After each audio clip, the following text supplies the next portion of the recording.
Hello दोस्तों, आपका स्वागत है अपने कमल एजुकेशन एकेडमी के अंदर। तो आज के हम लोग वीडियो में बात करने वाले हैं how to create a T shirt आप कैसे बना सकते हैं डिजिटल प्रिंटिंग के अंदर, और उसको कैसे सेटअप मारना है और कैसे क्रिएशन करना है और उसका मेज़रमेंट क्या रखना है। इन सभी बातों को आज के टॉपिक में हम लोग डिस्कस करने वाले हैं। तो सबसे पहले मैंने एक इंटरनेट से इमेज डाउनलोड की है, क्योंकि हम जब भी मार्केट में जाते हैं और वहाँ पर हम टी शर्ट ख़रीदते हैं तो हम उसकी अलग अलग साइज़ में ख़रीदते हैं। तो जैसे S size, M, L, XL, double XL and triple XL होता है।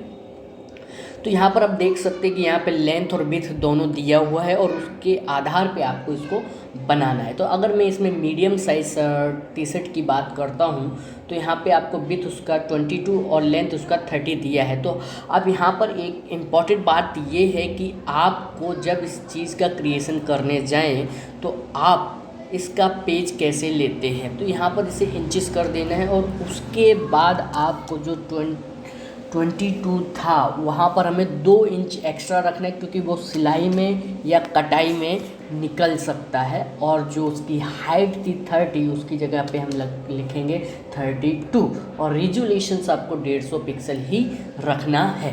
तो इस तरीके से ये पेज आपका तैयार हो जाता है। पेज तैयार हो जाने के बाद तो आपको करना क्या है कि अब हम इसमें मटेरियल्स को इनपुट करेंगे। तो सबसे पहले हम ओपन में आते हैं और यहाँ पर आपको मिलता है, पहले हम इसमें टेक्सचर डालते हैं। तो टेक्सचर मैंने इस टेक्सचर का ही उपयोग किया हुआ है। और ये मैंने कहाँ से डाउनलोड किया था टेक्सचर, तो इससे पहले वाले वीडियो में मैंने बताया हुआ है कि इसको मैंने कहाँ से डाउनलोड किया था। तो आप मेरा पिछले वाला वीडियो देखिए, जिसमें मैंने most important website digital designer में बताई है कि कौन कौन सी वेबसाइट के थ्रू आप मटेरियल डाउनलोड कर सकते हैं। तो वहाँ पर ये मिल जाएगा आपको। और इसकी मैं हाइट को परफेक्ट कर देता हूँ और इसे कर देता हूँ इंटर। तो ये यहाँ पर सेट हो गया है। तो यहाँ देख रहे हैं कि इसकी डिज़ाइन में यहाँ पर नाम थोड़ा लिखा हुआ है। तो हम इसे सेलेक्ट करेंगे और सेलेक्ट करने के बाद एडिट में आगे से फिल आउट कर देंगे, तो वो वहाँ पर रिमूव हो जाएगा, ये चलेगा। अब उसके बाद हमें इसके बैकग्राउंड को भी यहाँ से डिसाइड कर देना। तो लॉक ओपन किए और यहाँ से मैंने डिज़ाइन में इसके लाइट कलर को ही यहाँ पे नीचे वाले सेक्शन में डाल देंगे और ऊपर वाली डिज़ाइन को अब इसके साथ हम इसे सॉफ्ट लाइट में कन्वर्ट कर देंगे। सॉफ्ट लाइट में होने से ये थोड़ा डिज़ाइन इसमें टेक्सचर बहुत अच्छे से बैठ जाता है। टेक्सचर बैठ जाने के बाद अगर इसके टेक्सचर को थोड़ा कम ज़्यादा भी आप करना चाहते तो फिल आउट में इसको थोड़ा बहुत जैसे 95% आप कर सकते हैं तो ज़्यादा बेटर लगेगा। फिर उसके बाद हम बात करते हैं इसके क्या बोलते हैं उसको, इफ़ेक्ट के, या हम एब्स्ट्रैक्ट बैकग्राउंड का यूज़ करने वाले। तो इसको हम ओपन करते हैं। ओपन करने के बाद same control A and control C और यहाँ पर आके इसको पेस्ट कर दें। कंट्रोल T किया करने के बाद इसे मैंने ऊपर लेके गया और इसको आधे से ज़्यादा साइज़ में इसको बढ़ा दिया। करने के बाद तो यहाँ जो ये टेक्स्ट लिखा हुआ तो हमें इसकी ज़रूरत नहीं, तो हम इसे लेसो टूल से कुछ डिज़ाइन में सिलेक्शन करके इसको निकाल देते हैं, डिलीट कर। डिलीट करने के बाद आप देख रहे हैं कि ये थोड़ा आउटलाइन मुझे डार्क में दिखाई दे रहा है। तो हम यहाँ पर इरेज़र टूल लेंगे जो ऑलरेडी ब्लर ब्रश में है और इसकी थोड़ी सी साइज़ इंक्रीज़ करके हम इसके सेक्शन को ब्लरिंग में कन्वर्ट कर देंगे, जिससे क्या होगा कि इसकी आउटलाइन हमें नहीं दिखाई देगी। उसके बाद सेम इसका कंट्रोल J करके डुप्लीकेट बनाइए। कंट्रोल T करते हैं, पहले तो हॉरिजॉन्टल फिर वो वर्टिकल, दोनों तरीके से उसे घुमा के लास्ट में से हम इंसर्ट कर देंगे। तो हमें यहाँ पे इसकी दोनों लेयर मिल जाएंगी। इन दोनों लेयर में से इन दोनों लेयर को सेलेक्ट करके कंट्रोल E करके इसे मर्ज कर देना है। मर्ज करने के बाद अब इसे भी आपको लाइनर ब्रैंड में कन्वर्ट करना है, तो जिससे ये बैकग्राउंड के साथ एकदम परफेक्ट और व्यवस्थित तरीके से मिक्स हो जाएगी। इतना सेक्शन करने के बाद अब हमारा इम्पोर्टेंट पॉइंट आता है कि हम इसमें लोगो कहाँ पर रखेंगे। तो जैसे मैंने आपको बताया, लोगो हमेशा ऊपर की हाइट से 6 इंच नीचे, मैक्स मतलब मिनिमम 6 इंच से नीचे ही होना चाहिए, और साइड से कम उसको भी आप 6 इंच से ज़्यादा ही रखें तो ज़्यादा बेस्ट है।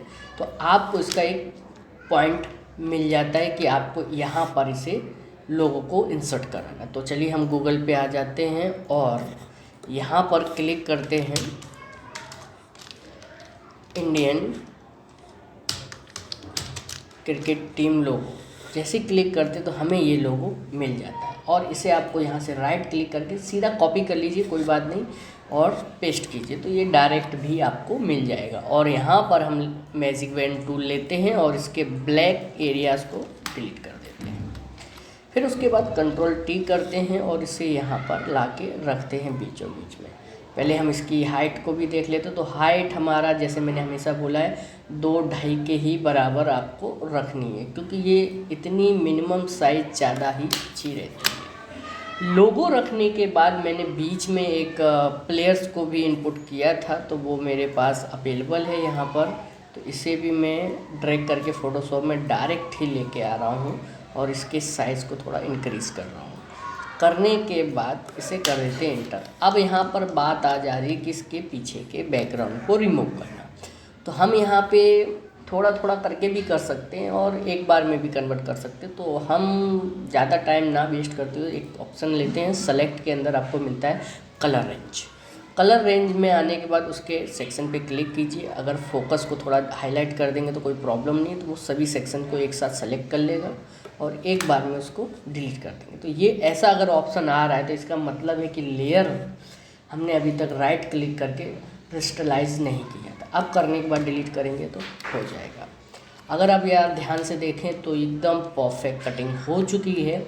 अब इसको थोड़ा लाइट लाने के लिए, थोड़ा डार्क दिखाई दे, तो हम यहाँ पे Ctrl+U प्रेस करेंगे तो हम ऑप्शन मिल जाएगा और यहाँ से इसके सिचुएशंस को बढ़ा देंगे। तो बढ़ाने से उसके कलर में लाइटनेस ज़्यादा आएगा और इसको थोड़ा कम कर देंगे तो डार्कनेस आ जाएगा। तो ये थोड़ा अब यहाँ पर व्यवस्थित दिखाई देगा। तो ये जो हमने डिज़ाइन बनाई है, तो अभी टी शर्ट की डिज़ाइन का हमने फ्रंट बनाया। तो बैक में हम किसी भी प्रकार का इफ़ेक्ट या डिज़ाइन नहीं डालने वाले हैं। तो आप चाहें तो इसका डुप्लीकेट पहले लेयर बना लीजिए।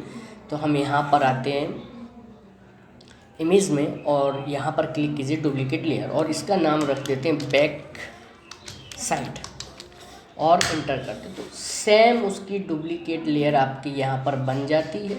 तो बैक साइड में हमें कुछ नहीं, ये सारे ऑप्शंस बंद कीजिए। हम इसको प्लेन रख सकते हैं। हाँ, अगर आपको यहाँ पीछे बैक साइड में नाम भी किसी का लिखने का आपके दिमाग में आता है तो मैं यहाँ पे क्लिक करता हूँ टेक्स्ट पे और यहाँ पर क्लिक कर देता हूँ।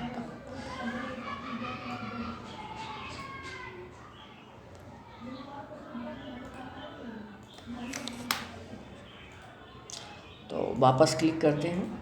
यहाँ पर मैंने नाम लिख दिया अमन और Ctrl+T करके यहाँ से साइज़ बढ़ा देते हैं। अब क्या साइज़ रखेंगे वो भी इसके सेंटर में होना चाहिए, ऊपर से भी नीचे से भी, तो ये बराबर दिखाई देगा।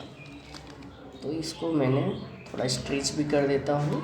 अब ये इसमें कलर कौन सा रखोगे तो ज़्यादा बेटर लगेगा, तो मैं यहाँ पे वाइट कलर ही सजेशन दूँगा क्योंकि ये वाइट बेहतर लगेगा। तो पहले मैं यहाँ से इसका कलर प्योर वाइट रख देता हूँ। लेकिन आप सोच रहे हैं तो इसमें अभी ये उभरेगा कैसे, तो हम इसमें आउटलाइन थोड़ा दे देते हैं स्ट्रोक, तो ये चमक आ जाएगी, तो अब नाम दिखाई देगा। और थोड़ा हल्का सा इसमें साइडों का रिफ्लेक्शंस डाल देते हैं।